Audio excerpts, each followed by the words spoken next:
Hi there, YouTube. As you guys can see, I have a ton of plants behind me. I've been hoarding plants for probably the past month and a half. I've literally been ordering things in because I knew I had certain gaps in my landscape that I wanted to fill, things that I needed to replace, or just things that I saw really early in the season that I was like, ooh, I want to plant that in hopes that I get like a beautiful show from it this season. So hopefully you guys enjoy. Oh, hi, Risa. Oh, you're so muddy. Hopefully you guys enjoy this plant haul. There is a lot behind me. Like I said, it's been a couple of weeks of plant hoarding, so let me show you guys what I have. If you haven't already watched my dream tree unboxing, this is my dream tree right here. This is a Weeping Larch.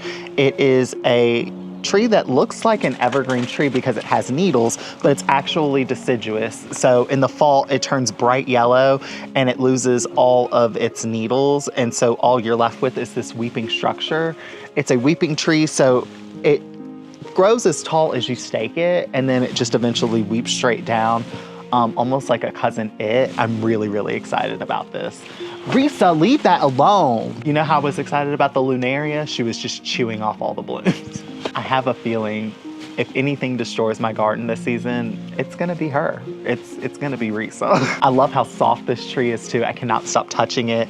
We're definitely gonna plant this out this week because we're not expecting any more frost, and I'm really excited to get this planted. I even love the texture of the trunk on this tree. It's really, really interesting. Now for the boring stuff, I have two emerald green arborvitaes. These were $17.88 at Walmart for this size. I think that this is a really good size for $17.88. I was kind of shocked. I'm definitely gonna go back and get more because you guys know that there's a couple on my little fence line that we planted this past year that were in pots that just did not take well. So these are gonna be their replacements. And I have two of them. There's one here and one right there. Like I said, getting the boring stuff out of the way, I have a Green Mountain boxwood right here. This is to finish off around my fountain. I have 3, but I needed 4 to go on all 4 corners of the new fountain bed. So this is going to be the last one. Got this at Walmart for $9.97. Normally I wait until the end of the season to purchase these because they go on clearance for $5 every single year and they normally have tons. But I just wanted to get this replaced earlier in the season because it's just so annoying to see one boxwood missing in a formation all season long. I have 2 of these Sunjoy Gold barberries. I absolutely love this plant. I already have 2 planted in the front of my landscape, but I honestly want to just like take these on even further. So I got 2 more and I'm going to plant them on the other side of my house. There's 2 flanking the flower bed by my porch, but I want to put 2 on the other side of the walkway flanking that bed as well. And I just absolutely love these.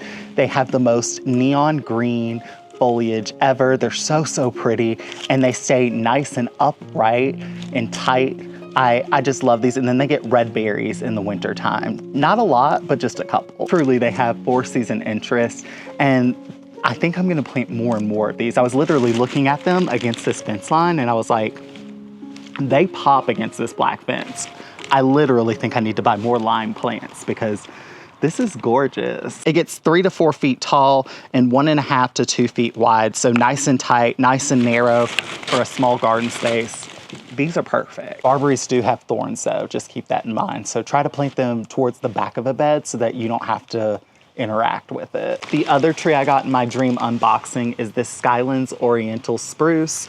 This has the most absolutely beautiful neon green new growth. It's just gorgeous, and it's going against the black fence line in the corner on the opposite side of the property by the back gate. I just think that this is going to be absolutely stunning, and it only gets 8 to 10 feet wide and 25 to 30 feet tall. Hardy down to zone 4. Nice layered look, and I'm pretty sure that this gets like magenta cones when they first emerge, which I'm super excited about. She attacked the Lunaria. Oh.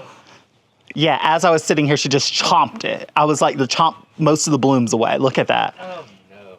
I purchased 2 roses from Lowe's. These were 2 for $20. They were on sale one week, and I was so excited to see them because This one I had been wanting. This is Earth's Angel. It's a cabbage style rose, and I'm super duper excited to grow this. I also saw this on my friend Quinn's channel, Dearest Garden, and it was absolutely gorgeous. So I think I made the right decision purchasing this one.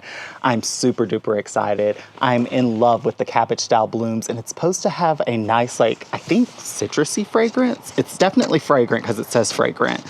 So I'm super excited to see what it smells like. Oh, it's part of the Perfuma series, so it definitely should be pretty strong. And this gets 5 feet tall and 4 feet wide. So this is a medium-sized rose shrub. I'm really excited. And I think I might put this where the Olivia Rose Austin was. I was thinking about replacing it with another Olivia Rose Austin because my dog's name is Oliver and it was Olivia. So I was like, oh, that's like a good memorial plant for him. But this one's called Earth Angel, which also describes Oliver as well. And the second rose I got was Sweet Mademoiselle. I heard really good things about this on Garden Answers channel, and I really like the color. It's a super bright pink, and I'm excited to try this one out. I love the double blooms on it as well. I don't like anything that has like 2 singular blooms. I have a red rose bush that I do have that I love that has single blooms, but I try to go only for the double blooms in the roses.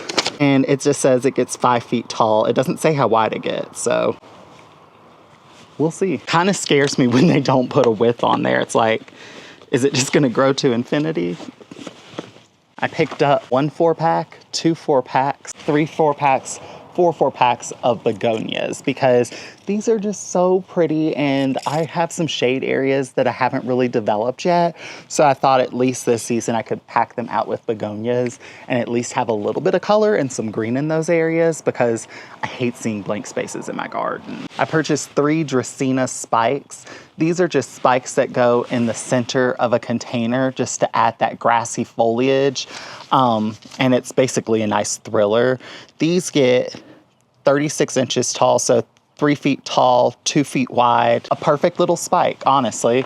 And that's what they have them labeled as, is spike. And you guys can kind of see what that will be. But I think it's perfect for the center of a container. And I have 3 of them. I got this lungwort from a garden center in Fort Collins, and it looked a lot better than it does right now. It's been sitting in its can for weeks, which is why it looks a little bit brown and crispy. But it normally gets like pink and purple blooms on it. You can kind of see on this picture. This one's called Spot On. I'm super excited to grow this. I've seen lungwort in several gardens before, never had it in mine, and this is a nice shade perennial. You're gonna see a pattern here. I've picked just a couple of plants for shade. I just feel like there's some areas of my garden that are shady that I just have not developed at all yet. We need to fix that. Speaking of shade plants, I have 2 astilbe right here. These are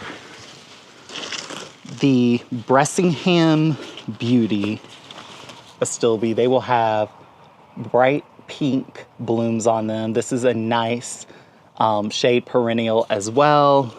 It gets to be 3 feet tall, 2 feet wide. It says zones 4 through 9. Pair with coral bells, ligularia, and sedge. I'm so excited. This one already has a bloom coming in, so I'll be able to see an astilbe bloom. I have tried growing astilbe from bare root. I've tried growing astilbe from seed, and every single time I fail. So this year I was like, you know what? We're just gonna buy some astilbes because these already had blooms on them. I was like sold, and yeah, I'm really excited to see these bloom this year. It's gonna give us some instant impact in the shade. And I even like the foliage. I think that that's a nice texture. It'll add some green and some bright pink. There's not a lot of things that give you like bright blooms in the shade, and astilbe is definitely one of them, but they need a lot of water. So be sure to add some extra drip irrigation or plant them somewhere where they're gonna naturally get a lot of water, like near a downspout. That's probably the best place for an astilbe. Let's talk about Hellebore. I literally went to 6 different garden centers looking for Hellebore. 3 of the garden centers literally asked me, what is a Hellebore? Which, that blew my mind that there were garden centers that did not even know what a Hellebore was. But there are at least 3 of them in Fort Collins that did not know what a Hellebore was.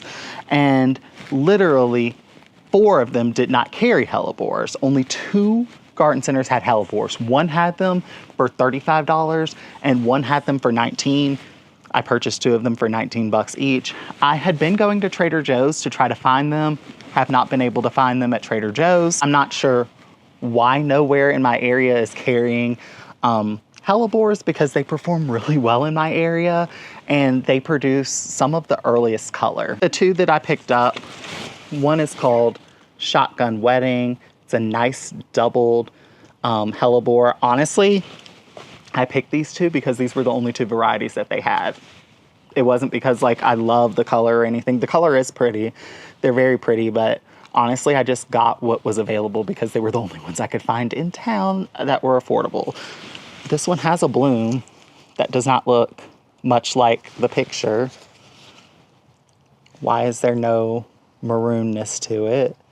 The doubledness looks like it, but the maroon is not there. So who knows if it actually is the variety that it says that it is. And then the other one I purchased was called Dark and Handsome. Man, oh man. Now that one I'm excited about. A black flower. That's just stunning. Like, tell me that's not stunning. Super excited. It doesn't have any blooms on it yet, so I'm excited to plant it, and hopefully next spring we'll see black flowers. And I'm gonna plant both of these along with the one hellebore plant that I have in my garden and make a nice little hellebore patch. I have a bare root 5-foot tall peach tree right here. It's in a vase, which I don't even know how this broke. I have not even gotten to use this for a flower arrangement yet, and I absolutely loved the bell shape of it.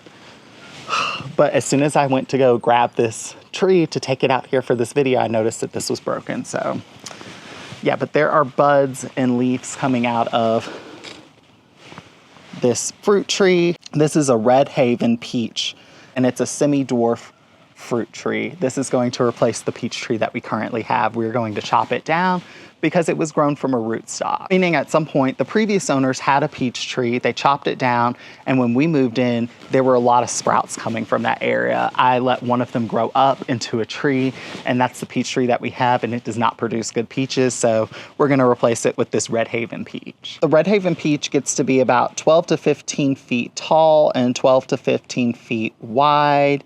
It produces medium-sized peaches, fragrant pink flower blossoms in the spring, creamy textured yellow flesh. These are freestone peaches, are great for fresh snack or for canning and freezing, which is why I got this one. I wanted something that was gonna be good for fresh eating, but also for preserving as well. And this one fit the bill, and it's also self-fertile. So I only needed one of them to be able to get peaches. And then last but not least, this is probably what I'm most excited about. This is a Carmine Cherry Bush.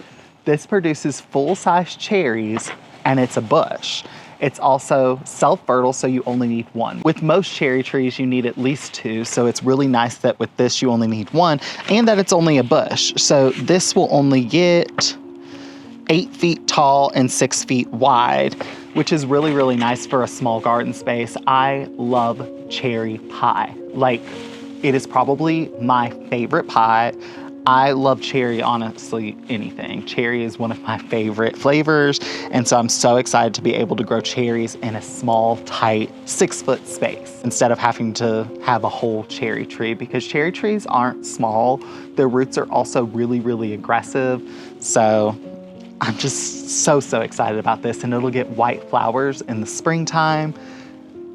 Yeah, I was thrilled to be able to find this at a garden center in Fort Collins, because I'd been looking online for cherry bushes and nowhere would ship them to Colorado. Like, they were restricted for shipping, but one nursery had them here, and I'm really happy that they did. Hopefully you guys enjoyed this little plant haul. Hopefully you don't judge me for hoarding so many plants, but I need most of these. There are a lot of new beds that are being created this year, as you guys have seen. A lot of spaces that we are developing this year. There's just a lot happening, and with that, we need a lot of plants. So thank you guys so much for watching this video. If you like it, give it a thumbs up.